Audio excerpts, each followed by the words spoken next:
भुजबळ साहेबांच्या बद्दल गावागावामध्ये, गावकुसामध्ये, खेड्यामध्ये, अगदी वनावनामध्ये भुजबळ साहेबांची प्रचंड मोठी बदनामी सुरू आहे। आणि म्हणून मी या ठिकाणी जाहीरपणे, मी पण या उपेक्षित चळवळीतला गावकुसाबाहेर राहणाऱ्या आणि या जातीवादापासून कंटाळलेला माणूस आहे। आमच्या सुद्धा हृदयामध्ये त्या भावना आहेत आणि या भावना घेऊन मी या लढाईमध्ये सहभागी झालोय। कारण ओबीसी, एससी आणि एसटी हे काही वेगळे नाहीत, आपण सगळे एक आहोत। फक्त झालंय असं की माझा मराठा समाजाच्या आरक्षणाला अजिबातच विरोध नाही, की आम्हाला अजूनही आरक्षण असून कसलाही फायदा झालेला नाही।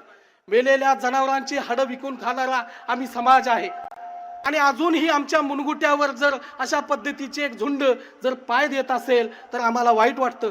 शाहू महाराजांना काय वाटलं असेल या गोष्टी आमच्या मनामध्ये येतात आणि म्हणून मी जास्त